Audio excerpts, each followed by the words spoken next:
Hello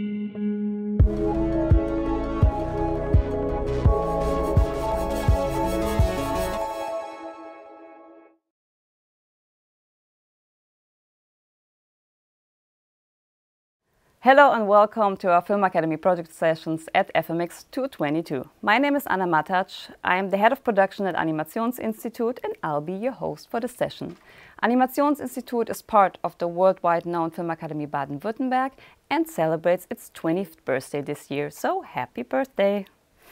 Our school has 550 students and 100 of them in the fields of animation, visual effects, interactive media, technical directing and animation effects producing.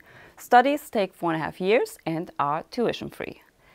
Learning by doing is the principle of the school, therefore over 250 projects are made during 1 year. We have teachers from all over the world that share their experiences with the students.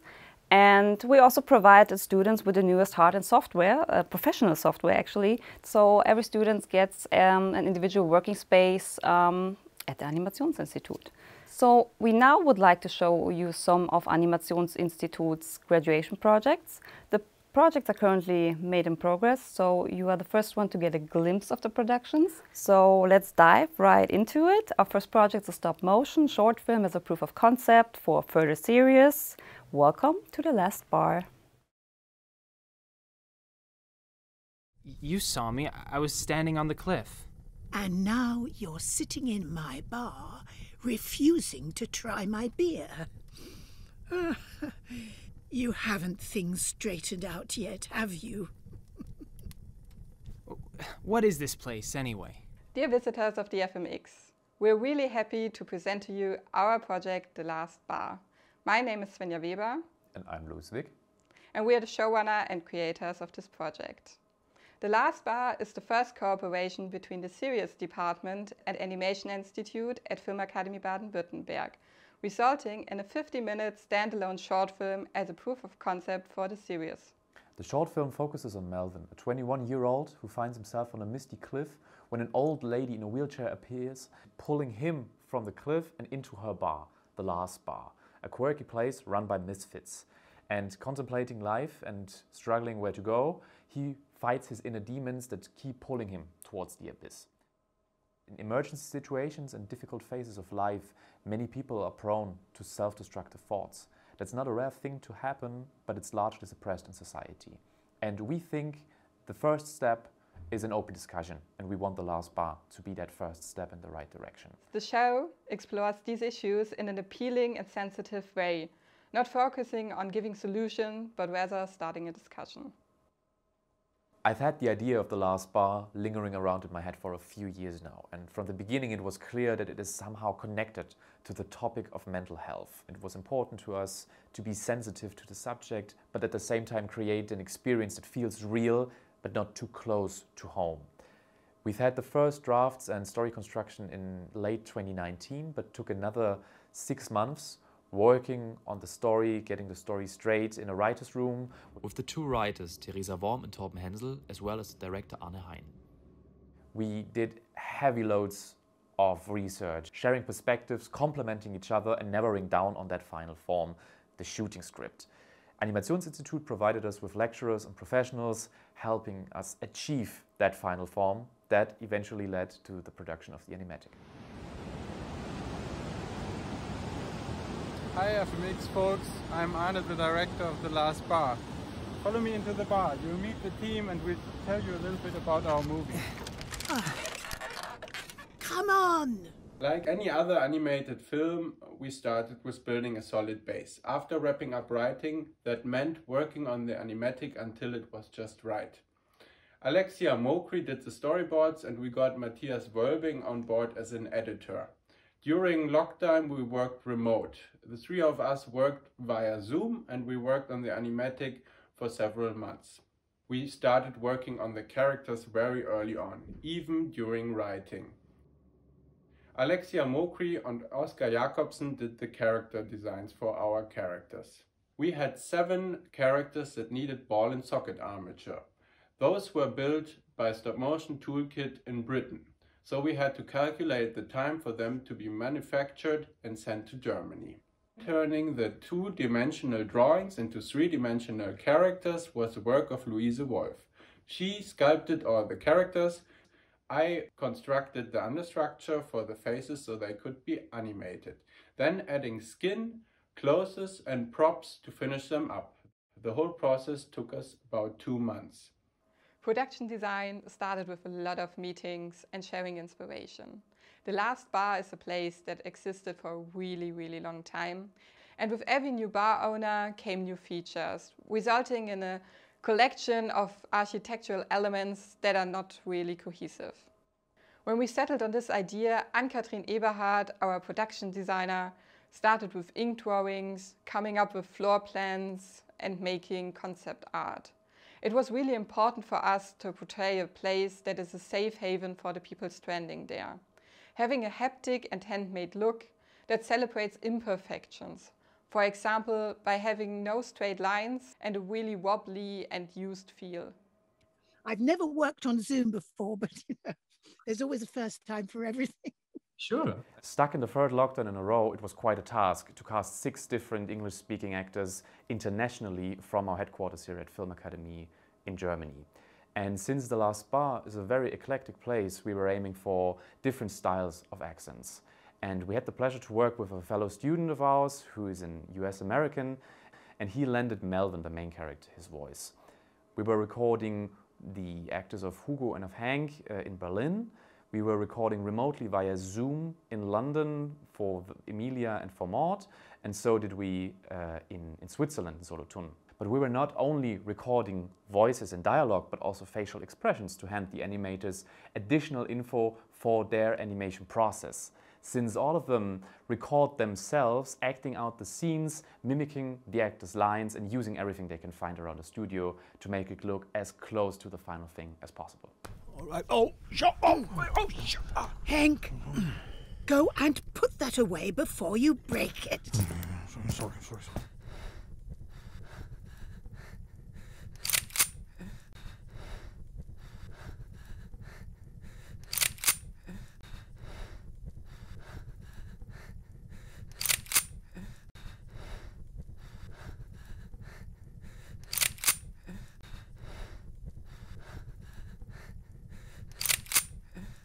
Animation is a very time-hungry process, and after initial calculation we ended up with a 12-month shooting period, which is a little bit over the top for a student film.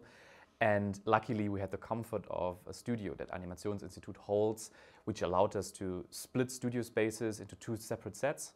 And by doing so, we cut down on almost 50% of production time, with initially 12 months, now 6 months, and 9 animators working on 115 individual shots. The biggest underestimate was definitely how much time our 2 director of photography spent on set, resetting our motion control, relighting and helping with general problems that appeared throughout the shooting period.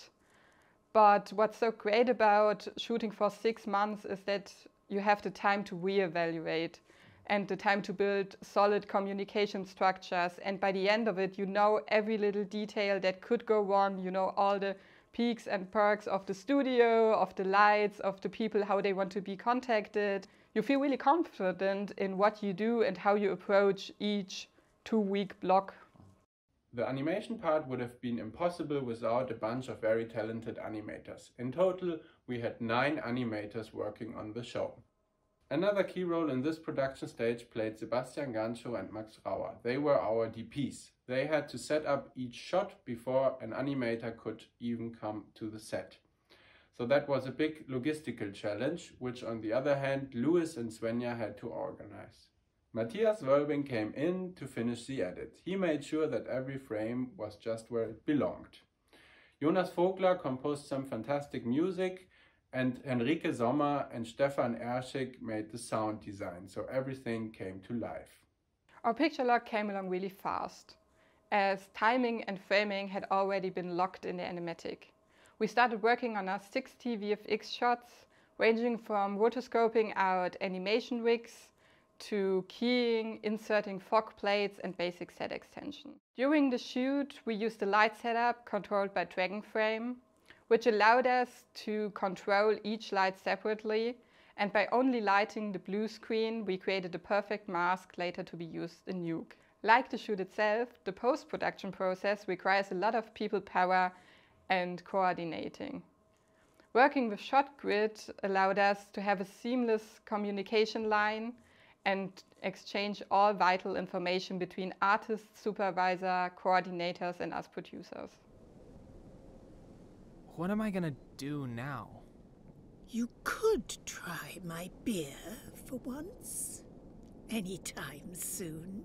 I hope this gave you a little insight into our production and showed you how a stop-motion project on that scale can be realized in a student context. We're currently wrapping up on our VFX and sound post and soon be starting applications to international film festivals, animated as well as live action. And therefore we are so glad to be finally getting in touch with the audiences and start conversation. We're also looking for strategic partners who will help us to bring the series The Last Bar to life. Thank you for your attention, and we wish you a great FMX.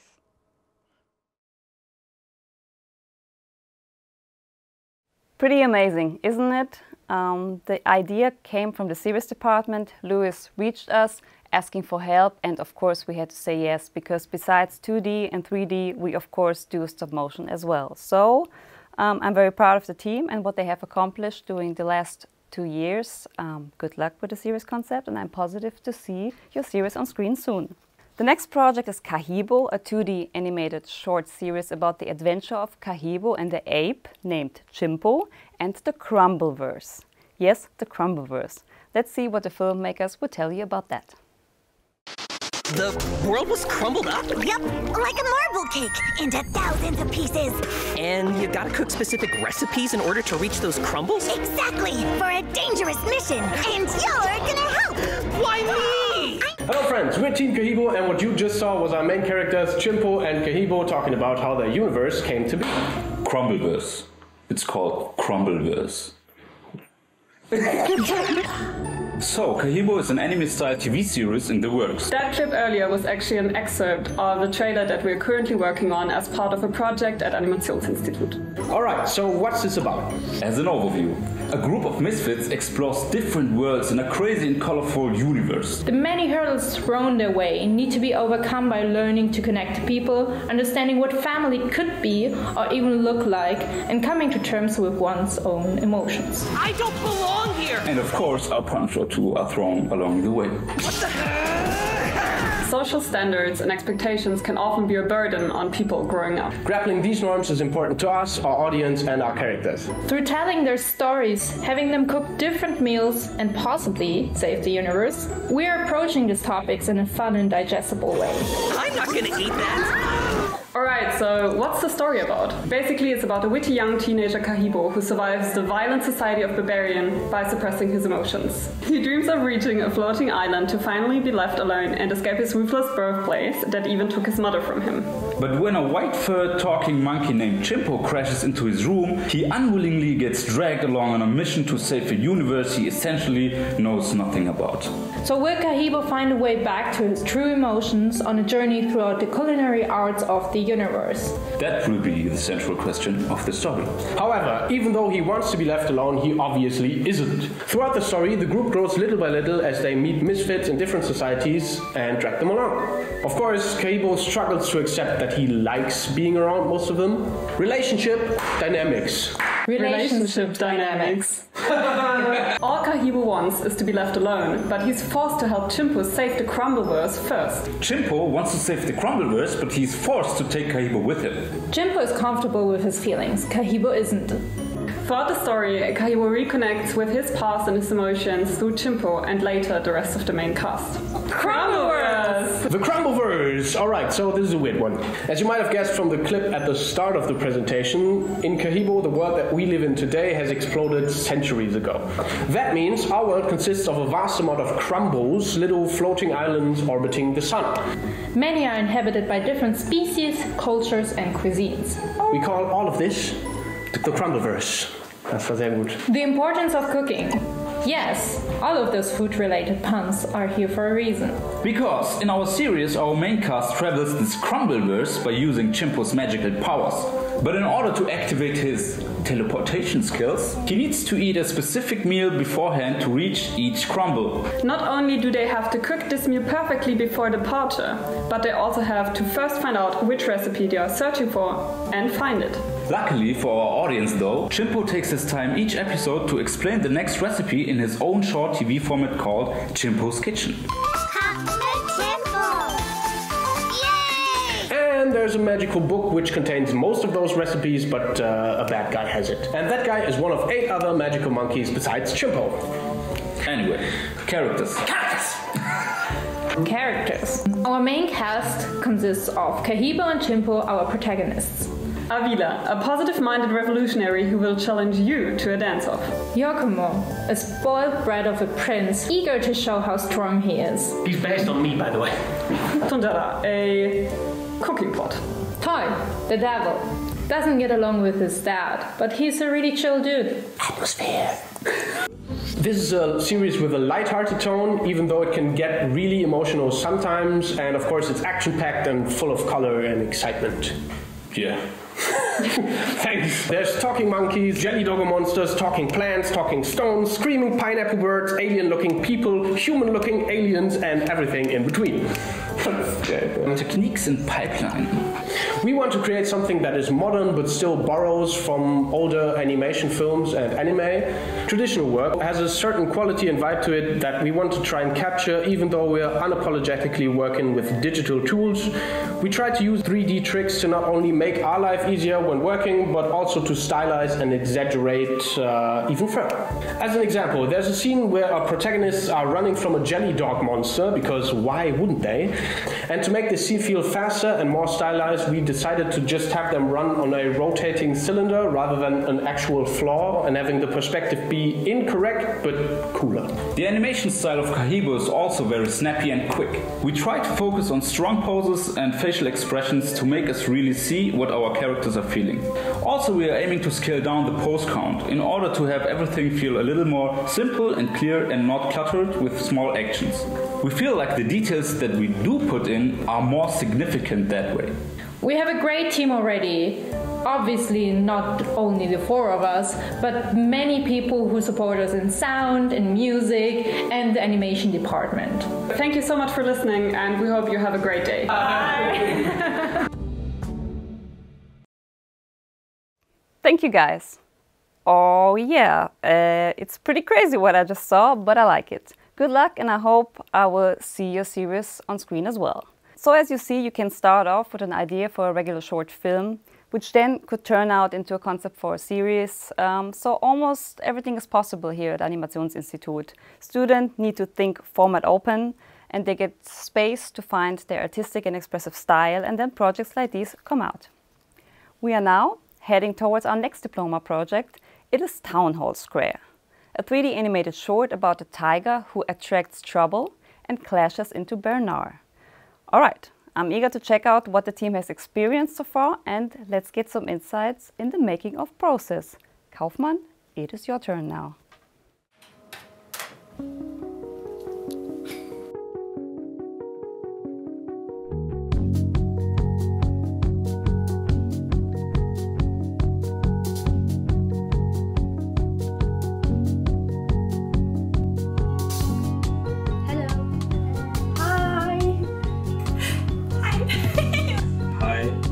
Hi.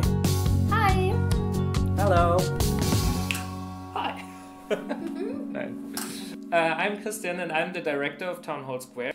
Town Hall Square is a 3D animated short film done at Animationsinstitut at the Filmakademie Baden-Württemberg, and together with our fellow students we worked on this very hard and really happy to share it with you.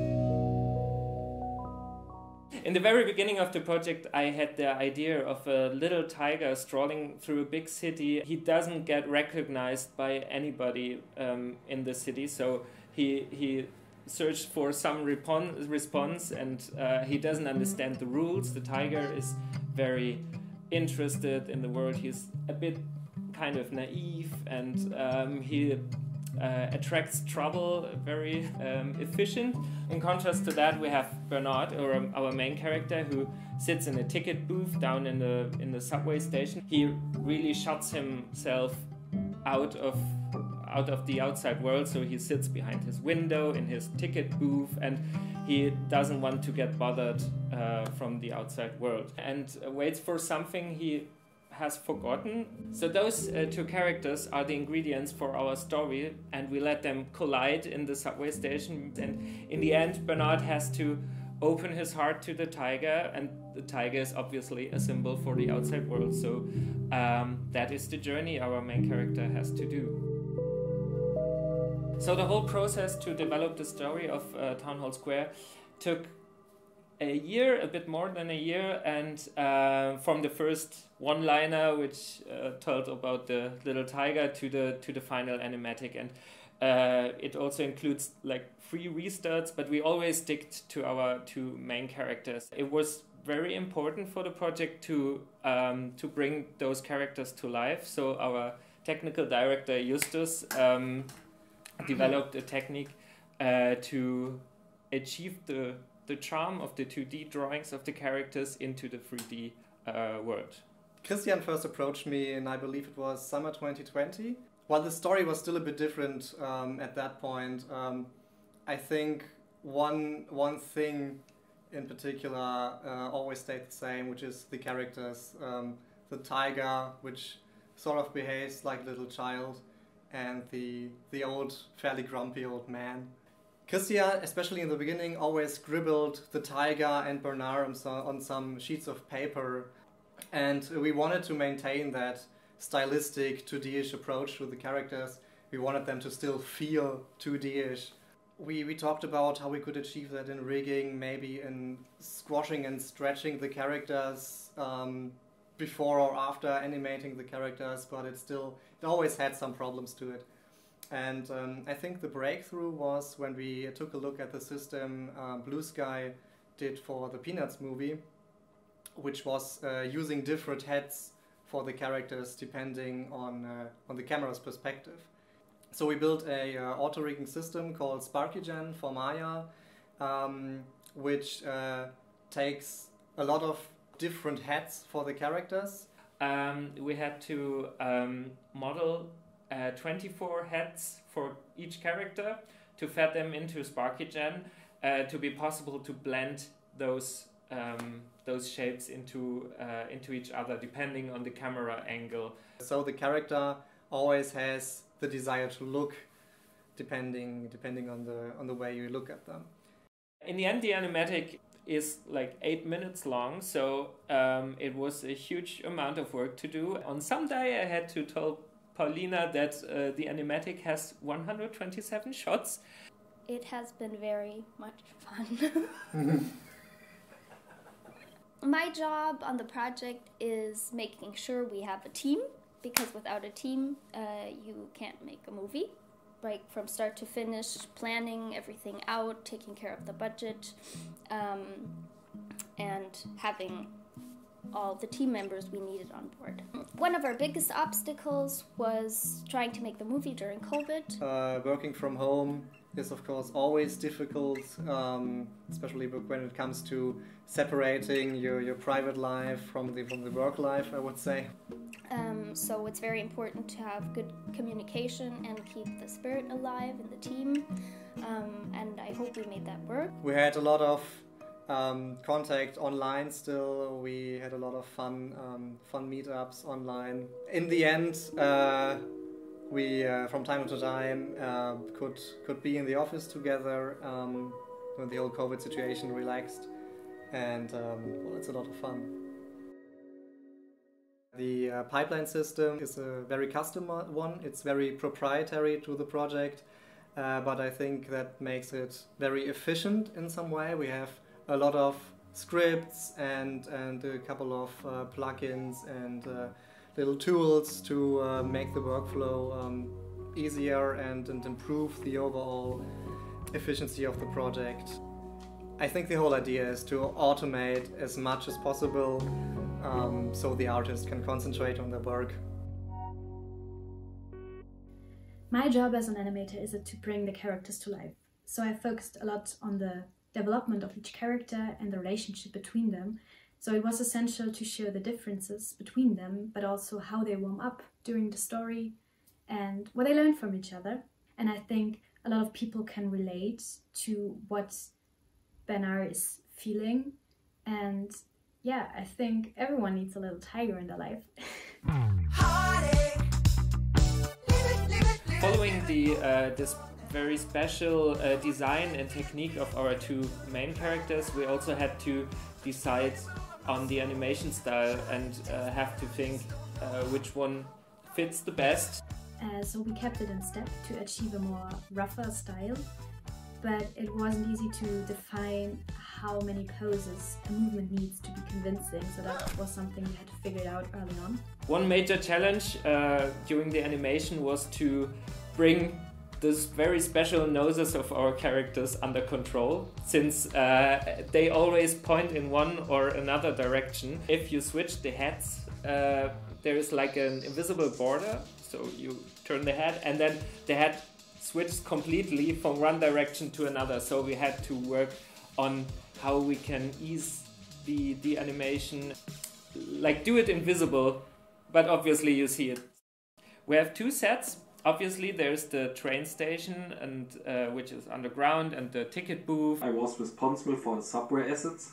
So in the beginning I did some concepts, discussed them with Christian, and then did the modeling and the texturing.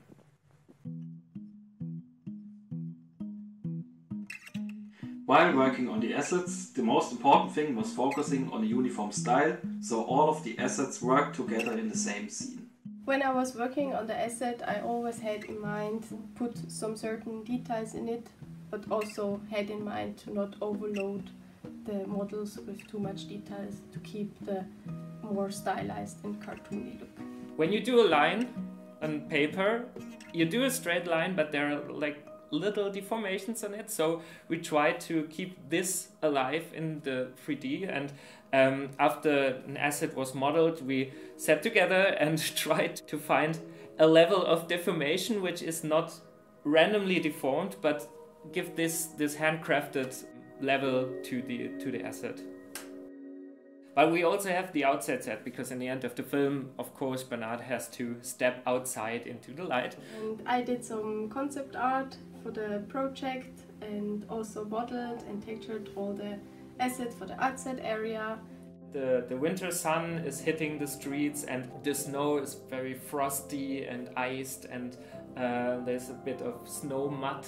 For us it feels like this cold and fresh air is like a new way to breathe for Bernard. It really was a process for us to get that lighting right, I would say, especially because the environment is, I would say, a fairly natural environment. It looks 3D and it's lighted 3D, and the characters, of course, we wanted to have that 2D-ish atmosphere and style, so we sort of try to fit them together. So typically the characters are lighted pretty flat to get that stylistic 2D-ish look and feel, and I think it works really well in contrast to the 3D environment, which sort of gives that, I would say, miniature look and feel. One important image which came to us in the very beginning of the project was this contrast of the sun coming from the outside world down to the subway station. We had to transfer this idea into the lighting, because one problem there was that in general, if you take a camera and have this kind of heavy light coming down, the whole surroundings would be darker. So we had to manage how dark the subway station can be. Obviously you have to see the characters, but it has to feel muffly and like a dark environment. The casting for the film was quite fun, because we had the opportunity to ask the casting department of Film Academy. For Bernard's voice, it was important to us because our film is set in a big city like New York, so we were thinking of having someone who has this New York accent. And in the end, we casted Lou Hirsch, who played Bernard. And he also performed the baby at Roger Rabbit. It was nice because Bernard is this grumpy guy in the subway station, and Lou really got into that role and delivered. Okay, I don't care who and what you are, but this is my radio you're holding. So all the music in the film has to actually come out of this radio station. We actually talked quite a lot about tapping into some kind of nostalgic feeling for the listener and evoking sounds from the past. And it always came down to like the late 90s or early 2000s, because that was a time of sampling and stitching stuff together from different sources, you know. This was like the starting point for me to just go ahead and sample a bunch of my own sounds. When I first heard the voice acting for the radio voice, it really clicked for me just how obnoxious this radio station is going to be for Bernard. So making the intro for the news or the little stingers in between for the radio station and the music for the commercials is actually very annoying, but on the other hand, it's quite fun. So for me, it was a win-win situation, I guess. So we didn't know each other before, but we clicked from the start and it felt like we had known each other for years. I would never have imagined that it's gonna be such a great time also with the team. We started as colleagues and ended up as friends, so that is like the most important part of the project. I'm somehow a bit sad that we're on the finish line now, so I'm gonna miss you guys.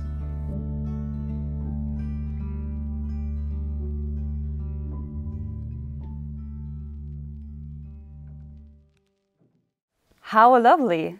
It seemed they enjoyed not just the process, but also the team spirit. Creating film is teamwork, so I'm very proud that this turned out so well. Making movies can be a stressful time, therefore we always tell the people the human is more important than the project. They need to have the free time and enjoy themselves beside work. So we try to create a safe space and good work-life balance. The team of Town Hall Square did an amazing job on that, so thank you guys, it was a pleasure. The last project for this track is Linie 12, an 8-minute 2D animated short in handcrafted style. Quite an ambitious effort, isn't it? So let's figure out how Chris and Sarah handled this ambition. Hi, my name is Sarah. Hi, my name is Chris. And together we're producing and directing the graduation film Linie 12.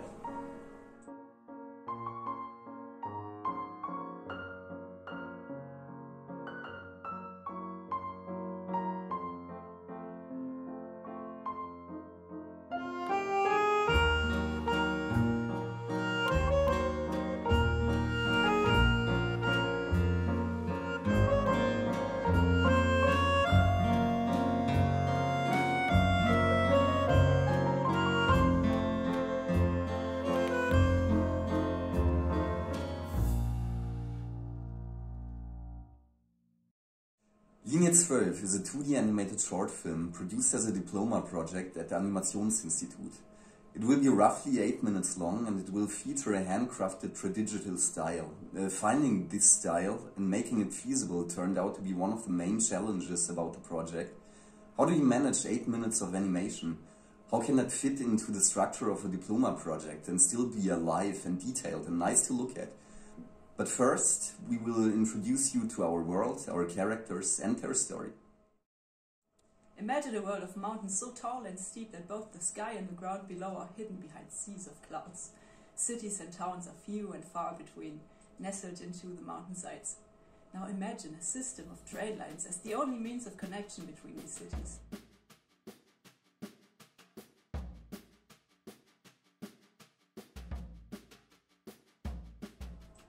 That's the world of train conductor Pelgrin, a meticulous, punctual guy who has dedicated his life to making sure that the system runs smoothly and on time. He hates anything that goes out of the ordinary, but that is exactly what will happen to him. At one of the train stations on Linie 12, Clara enters the train, and she is chaos personified. She's an artist and musician who lets chance carry her through life, determined to enjoy every moment. The two already know each other, and happy to see an old acquaintance, Clara follows Peregrine into the train's machine room. Fascinated with the train's unique rhythm, she starts playing a song. But the distraction cannot end well. Soon Clara and Peregrine have to put their differences behind them and work together to prevent a disaster from happening. Kannst du dich den Druckausgleich kümmern? Wo gehst du hin? Oben am Boiler gibt es ein Notfallventil. Versuch einfach, den Takt wiederherzustellen.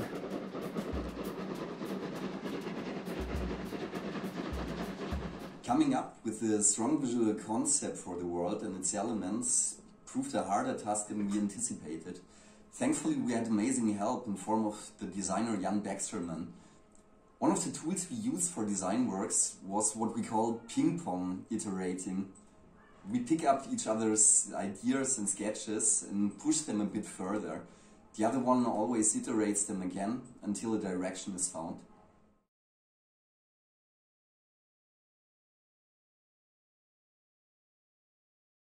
An especially long process was the train's design, which is a central element in the film, of course. It has to be able to transform into a sort of suspension railway, so it didn't only need to be a unique design, though not too far away from a typical steam train, but functional as well. Here too, the iterative process worked really well.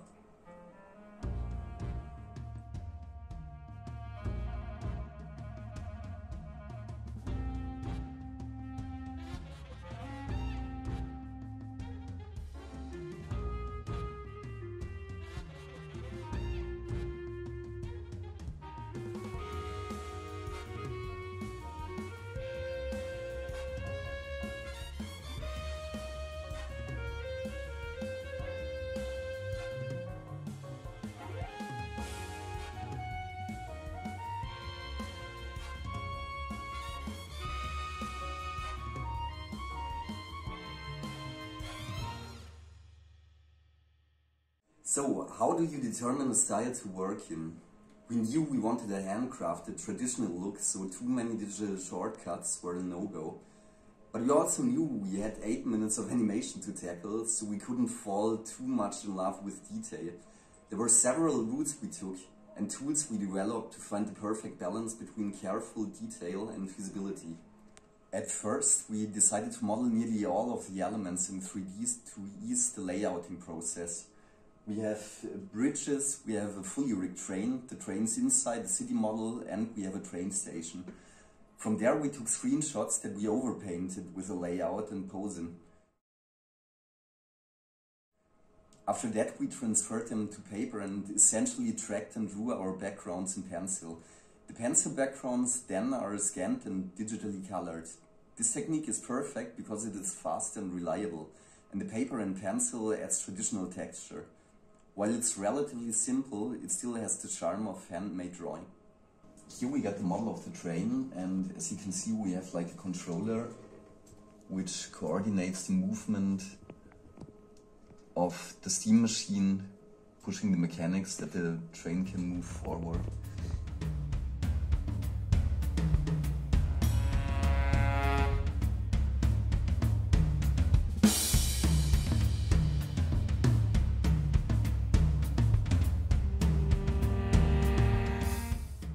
Having models of the elements also eases up the process wherever the train needs to be moving. In those cases, we use rotoscoping and trace over simple play blasts or renders pulled from Maya. We have consciously decided against using toon shaders because amidst all the traditional elements, any digital shortcuts would break the style. Animating it all by hand would take too much effort, so we choose rotoscoping.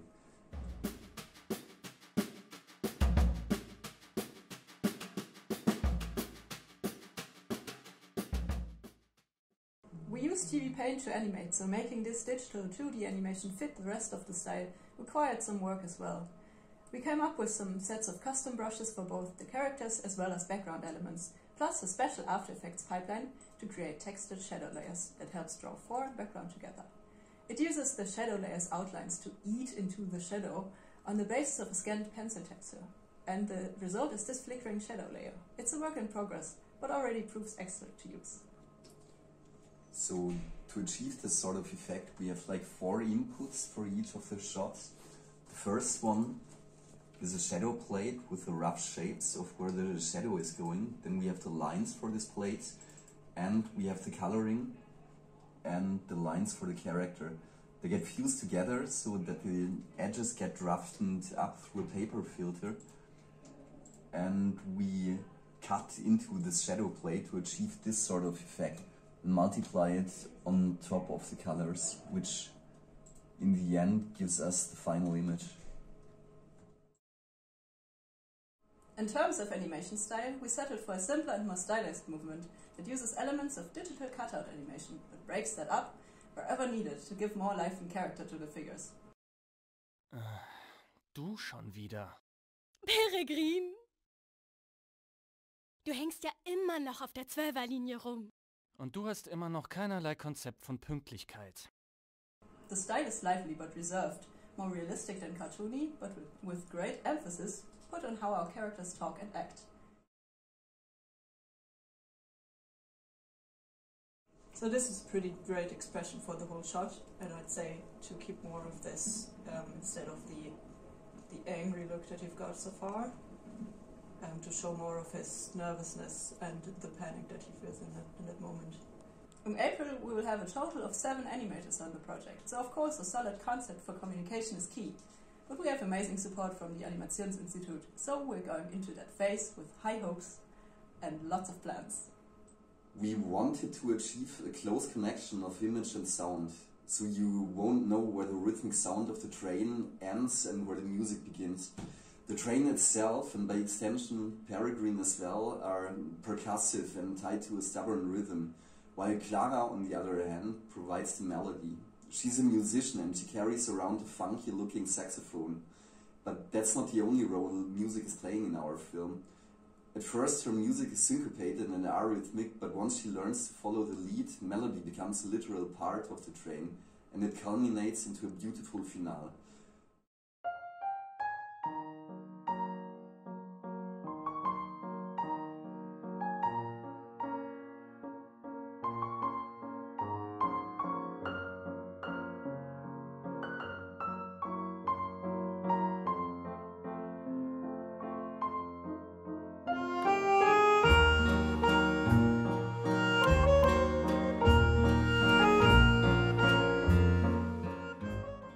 To an end, we want to take the chance to thank everyone who is or has been so far involved in this project.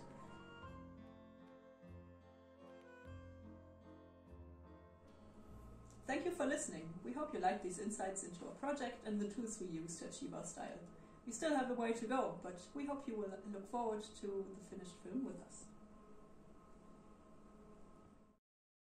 Well done, guys. I love the concept art and the look of your film. Pretty amazing. I really love it. As you can see, each and every project is quite different and also unique. Students choose their style, choose their tools and the pipeline. It is never the easiest way they choose, but at least we all learned something out of that. And this is the good reason to study here. Learn, fail, make mistakes, make your own experiences. And when you go out in the world, don't make these mistakes again. All right, this was it. Thank you for watching the Film Academy project session. I hope you enjoyed it. Check out the next one. Don't forget to subscribe on Instagram, YouTube or Facebook to get some insights of Animationsinstitut. We are looking forward for your applications. It would be great to have you as a part of the family. Take care and bye-bye.